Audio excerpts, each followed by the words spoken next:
औज़ुबिल्लाहि मिनश्शैतानिर्रजीम बिस्मिल्लाहिर्रहमानिर्रहीम। वज़ सामीन अस्सलामु अलैकुम।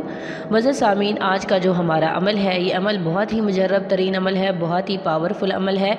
मोहब्बत में जिस भी किस्म का मसला होगा, किसी भी किस्म की परेशानी होगी, कोई भी परेशानी होगी किसी भी किस्म की, तो इंशाअल्लाह वो ज़रूर हल हो जाएगी। सिर्फ जायज़ मकसद के लिए कीजिएगा, नाजायज़ मकसद के लिए नहीं करना।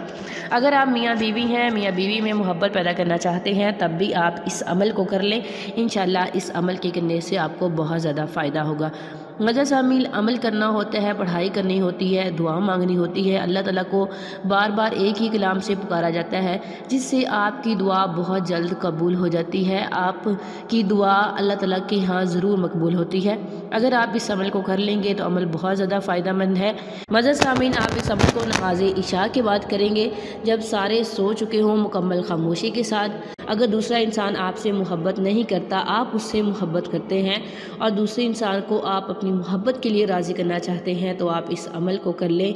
इंशाअल्लाह इस अमल के करने से दूसरा इंसान आपसे बेहद मोहब्बत करने लगेगा, उसके दिल में आपकी मोहब्बत की शदीद तड़प पैदा हो जाएगी।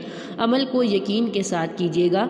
वज़ सामीन, अमल के लिए सबसे पहले आपने एक सफ़ेद कागज़ लेना है जिसके ऊपर लाइनें ना लगी हों, और इसके अलावा आपने बोतल में पानी भी भर लेना है। सबसे पहले आपने 7 मरतबा नमाज वाला दुरूद शरीफ पढ़ लेना है, दुरूद इब्राहिमी। और उसके बाद आपने ब्लैक मार्कर, पॉइंटर या पेंसिल से आपने बिस्मिल्लाहिर्रहमानिर्रहीम लिखना है, छोटा छोटा सा करके। आपने बिस्मिल्लाहिर्रहमानिर्रहीम को 71 मरतबा लिखना है। वज़ सामीन, उसके बाद आपने पढ़ते भी रहना है, साथ साथ लिखते भी रहना है। उसके बाद आपने इस कागज़ के टुकड़े पर फूंक मार देनी है, और जो पानी की बोतल आपके साथ पड़ी है आपने उसके ऊपर भी फूंक मार देनी है। आखिर में भी 7 मरतबा दुरूद शरीफ पढ़ लेना है। उसके बाद आपने कागज़ को फोल्ड करके इस पानी की बोतल में डाल लेना है। आपने इस अमल को 7 दिन करना है। कागज़ यही हो, बस बाकी दूसरे, तीसरे, चौथे, 5वें, 6ठे, 7वें दिन आपने 71 मरतबा बिस्मिल्लाहिर्रहमानिर्रहीम पढ़ के आपने इसके ऊपर फूंक मार देनी है।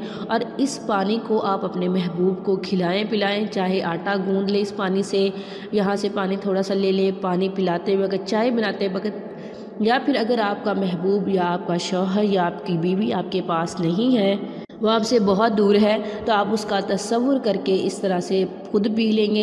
इंशाअल्लाह इस अमल के करने से आप ज़रूर अपने मकसद में कामयाब हो जाएंगे। सिर्फ जायज़ मकसद के लिए कीजिएगा, नाजायज़ मकसद के लिए नहीं करना। ये था आज का हमारा मुख्तसर सा अमल। उम्मीद करती हूँ कि आपको पसंद आया होगा। अगर अमल पसंद आए, वीडियो को लाइक करें, शेयर करें और हमारे चैनल को ज़रूर सब्सक्राइब करें। Thanks for watching. व आखिर दावाना अनिल हम्दुलिल्लाहि रब्बिल आलमीन।